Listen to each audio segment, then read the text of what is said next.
तर नाशिकच्या देवळाच्या भावडबारी घाट हा 48 तास वाहतुकीसाठी बंद करण्यात आलेला आहे। घाटाचं काम आणि अतिवृष्टीच्या पार्श्वभूमीवर प्रशासनानं हा निर्णय घेतलेला आहे। पुढील आदेशापर्यंत रस्ता वाहतुकीसाठी बंद असेल।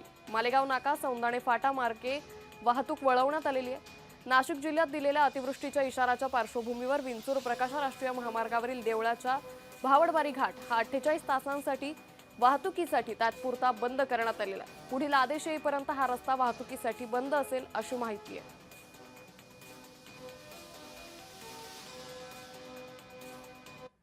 काल सायंकाळपासून जो नाशिक जिल्हा पावसाचा रेड अलर्ट दिला आहे, त्यामुळे आता हा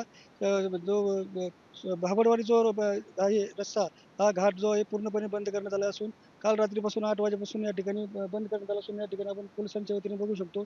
मोठ्या प्रमाणावर पोलीस बंदोबस्त देखील या ठिकाणी तैनात करण्यात आला असून या ठिकाणी प्रत्येक वाहनाला मज्जाव करण्यात आला असून या ठिकाणी कुठलंही वाहन रात्रीपासून सोडण्यात येत नसून आता पोलिसांच्या वतीने येथे बॅरिकेड लावण्यात आलेले आहे.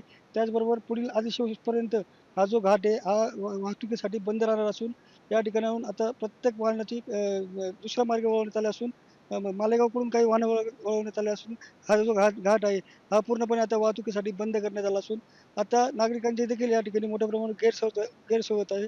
त्यामुळे आता चांदवडकडून येणारे वाहनं जे आहे हे पिंपळगाव मार्गे वळवण्यात आले असून तर जे मनमाड मार्गे जाणारे वाहने ते त्या देवीच्या मंदिराच्या पुलाकडून वाहतूक करण्यासाठी आता पोलिसांच्या वतीने सांगण्यात येत आहे।